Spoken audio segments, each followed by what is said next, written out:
Hi, so this is going to be my first full-length video on this channel, talking about what a bioactive terrarium is, how you can start one, how I started mine, and just generally advice that I have for people looking to start one or who even already have one and are looking for ways to step up their game.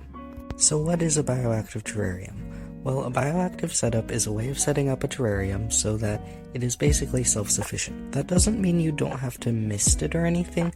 You do have to mist it and add food for whatever cleanup crew you have most of the time, but otherwise it's really low maintenance, and that's really the main reason to have one, other than the fact that it's just naturalistic and beautiful.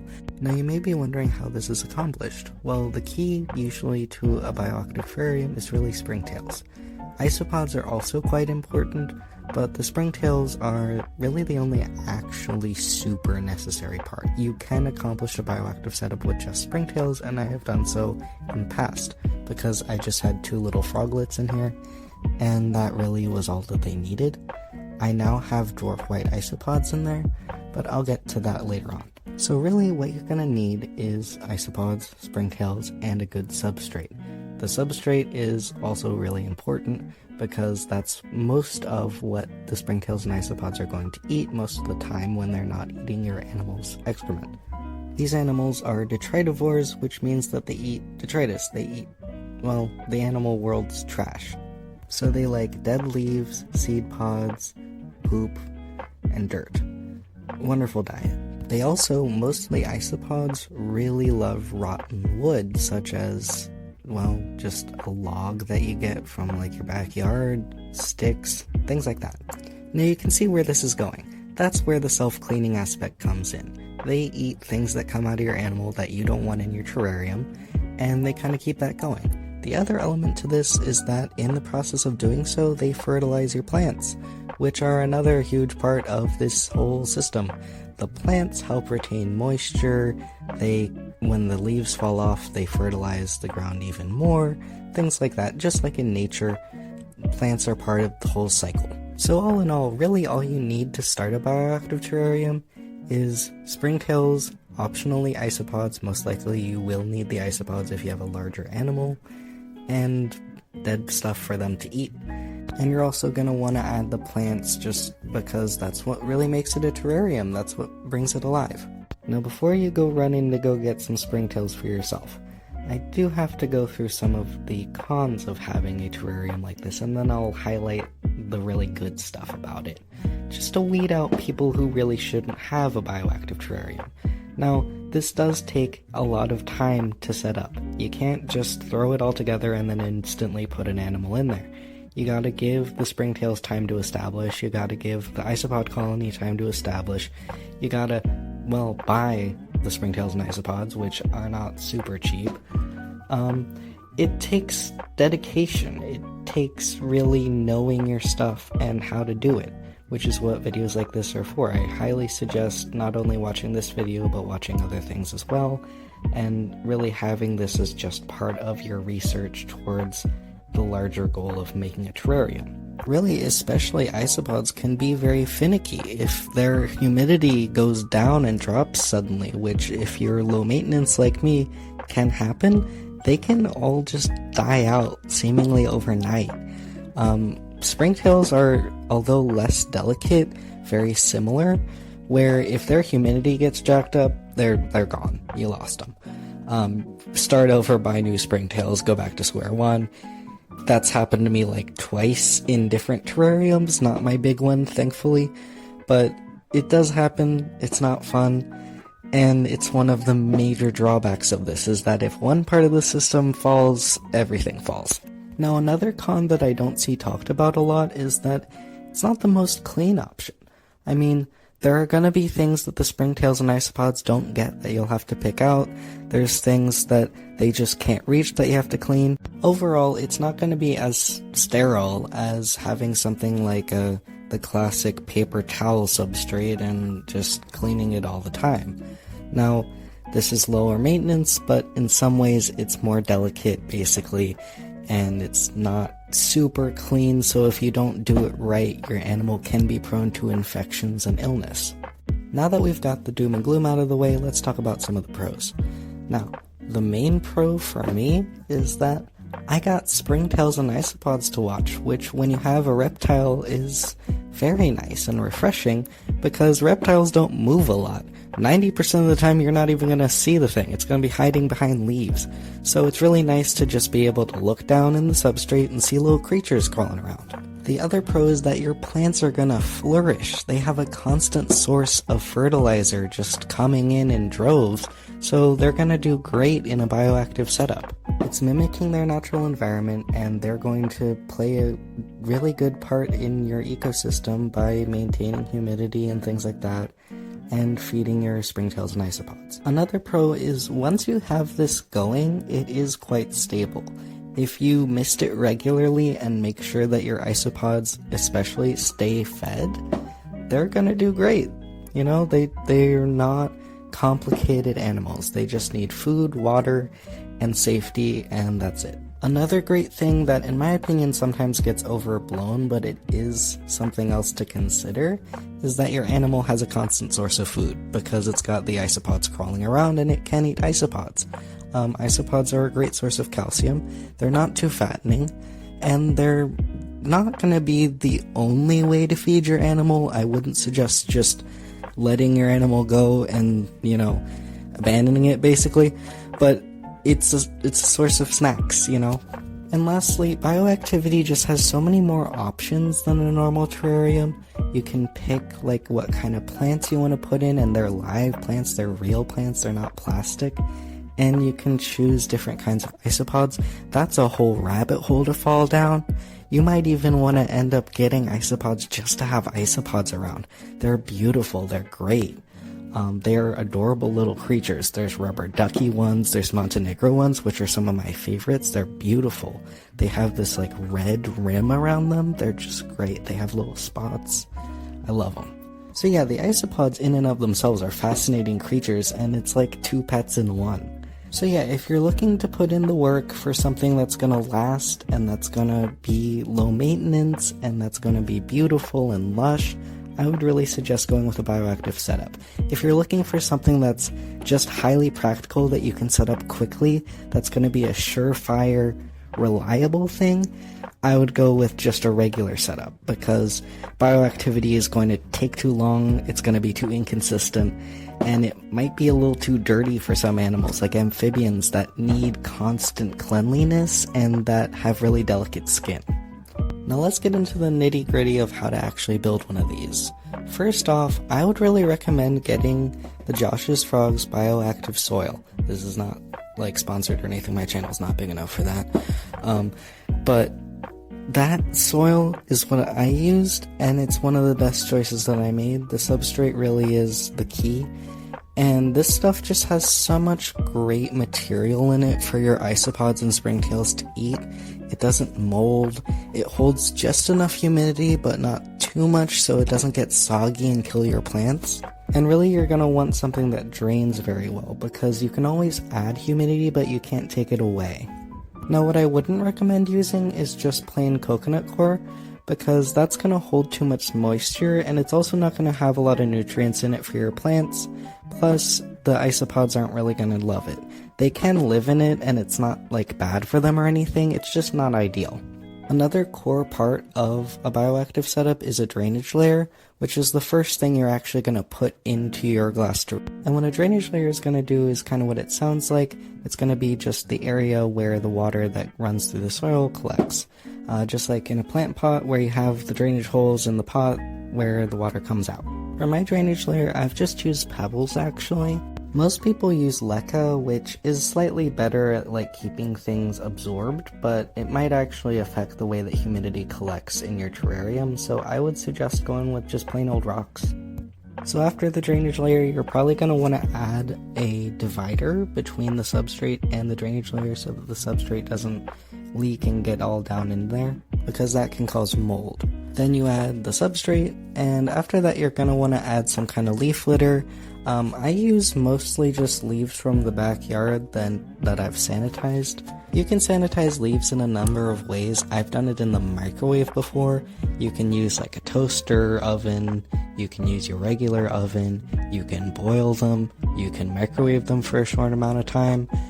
Anything that applies sustained heat to it for a while will sanitize it.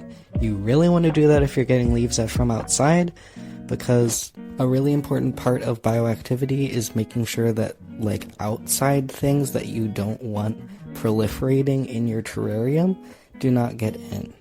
So if you end up using dirt from outside as your substrate, which you can do, I don't really suggest it if you live in an area with bad soil, but you can do that, you're going to want to bake it for sure. You're also going to want to bake any leaves, any twigs, anything like that. Just bake it at a low temperature for like a while, just like half an hour, literally like long enough that it is sterile. Next, you're going to want to add plants. I literally just have golden pothos. I used to have a snake plant. It died. Just a little too moist for it in there. I suggest pothos. That's the only thing that has survived in my terrarium. I don't know why. It kind of takes over. If you want to commit to the pothos, go with that. Otherwise, you could go for like bromeliads, things like that. You could do basically any tropical plant. You're going to want to go with something that can take a beating, that likes humidity, and that can deal with like really high levels of fertilizer. You don't want things that are prone to root rot, like snake plants. You don't want things that need all of their leaves to survive, like a monstera. And you definitely don't want any like succulents.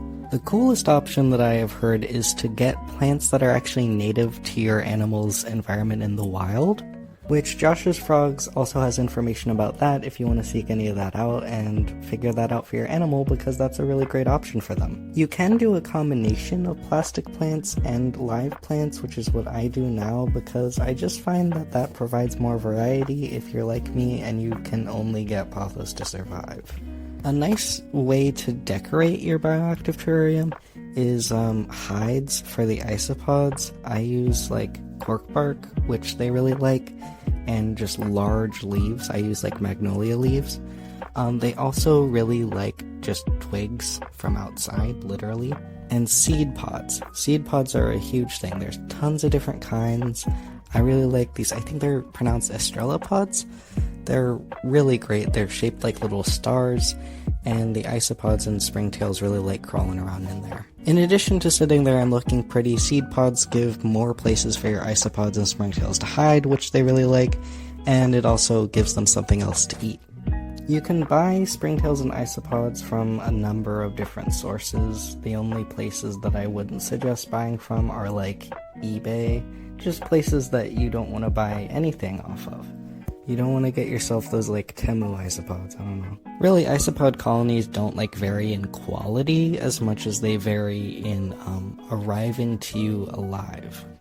I suggest going with a place that specifically sells isopods, because places that just like happen to sell isopods usually don't sell them in as large of quantities and cost more. Those places also may not have as much experience with shipping them. The two places that I've gotten springtails and isopods from that are really great are Supreme Gecko, which, if you want like the bang for your buck in terms of the amount that he's gonna pack in there, go with Wally Kern, Supreme Gecko, Supreme Isopod.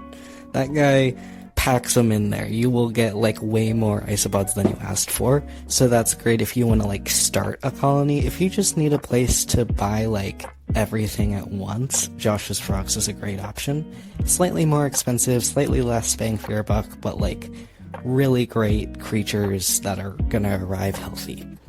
Plus, you can buy them along with like other bioactive supplies. Now, in terms of specific isopods to use, I suggest dwarf whites for animals with thinner skin, like literally thinner skin, because if you get like something like, I don't know, dairy cow isopods, they might start eating your animal, which is a horror story. That's actually really rare, it doesn't happen a lot, but if it did happen, it would be horrible, so it's something to think about and try to avoid. So basically, you want smaller isopods for smaller animals that are more vulnerable, and you may want to get more isopods if you have a larger animal. But dwarf whites are a pretty safe bet for any terrarium. They do very well, they're very hardy. They're basically good for beginners. Now, if you want something that's a little more interesting, you could go with like dairy cows or something like that.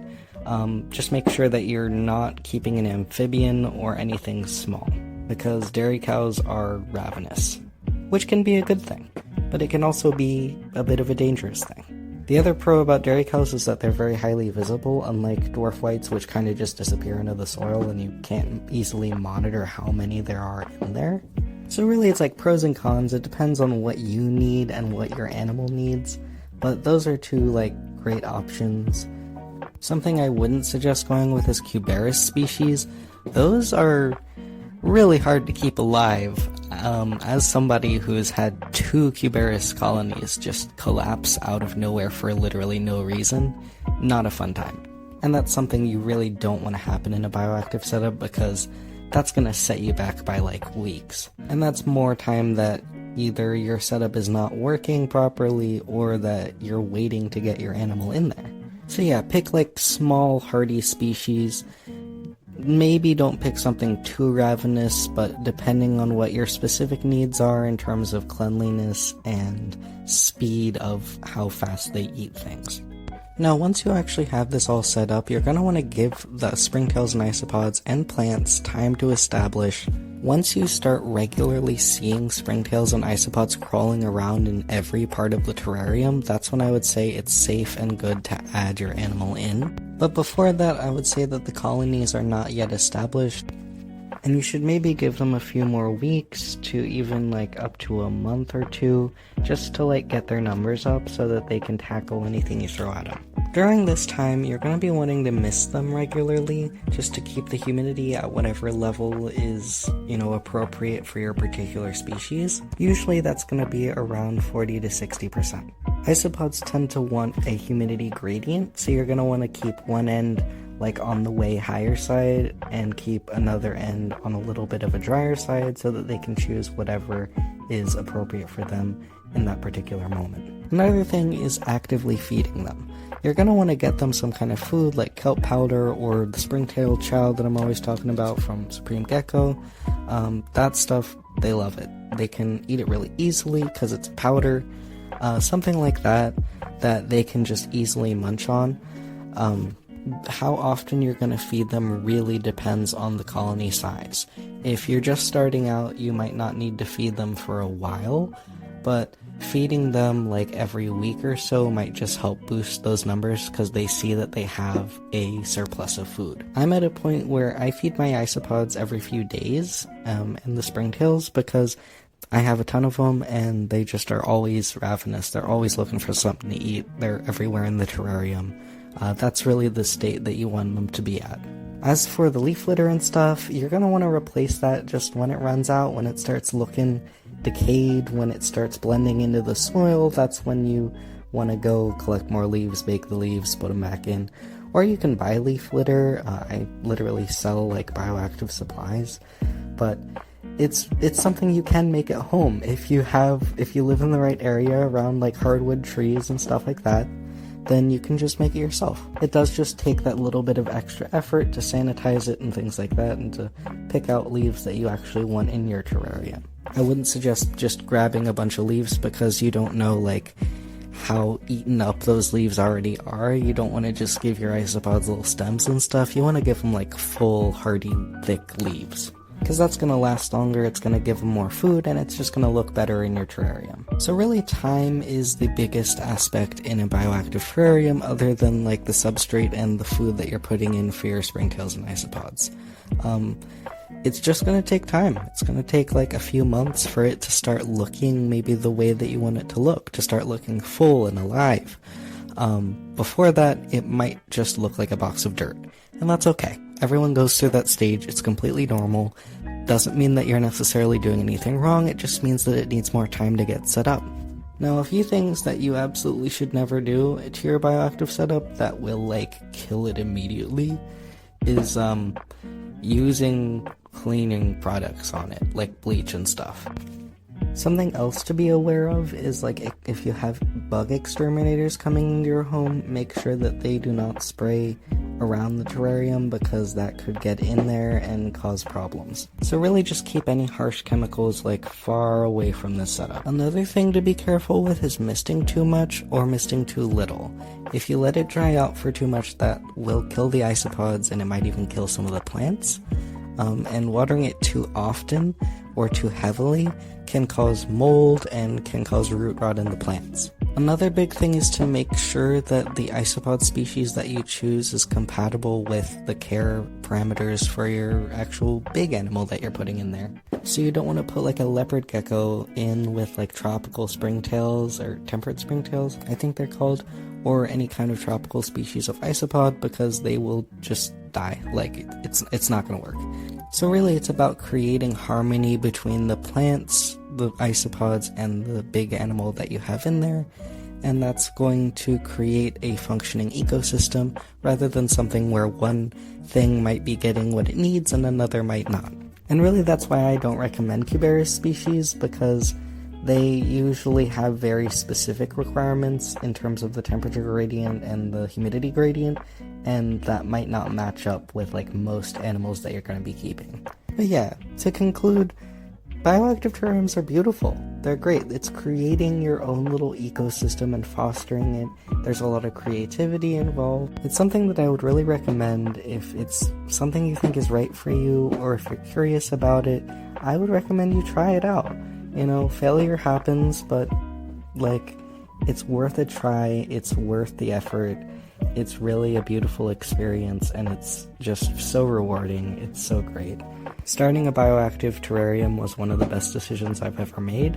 It really helps, especially if you like plants and you like taking care of houseplants. This can be like a big ultimate project to create a system that takes care of those plants for you. And of course, it's a great option if you're keeping a reptile or amphibian or something like that. It is an option for setting up a terrarium living space for them, or just on its own for the sake of having isopods and plants and stuff. It's great. I've described my own terrarium many times as like a rainforest in a box. That's the goal for most people who have bioactive setups, is to create literally a rainforest in a box that they can have sitting on their desk, and it's like this reminder of the world that's out there. And it's a way of taking part in creating that ecosystem. So yeah, I know that there's many other videos out there that are like this, that explain the ins and outs of bioactive terrarium, some of them even better than I can, but this was just my contribution to the community and to anybody who needs just a quick rundown on what they need to do, the essentials, the facts, and some advice on what to do and what not to do and who this is right for, things like that. I tried to include things that I don't often see talked about and leave out things that you can really easily find just like on the internet. So yeah, let me know if this was helpful, and if you're now thinking about starting a bioactive setup. I'd love to induct more people into the cult of isopods. And do let me know if you are interested in more long-form videos like this. I know up until now I've only posted shorts, so just let me know what you think. Alright, peace.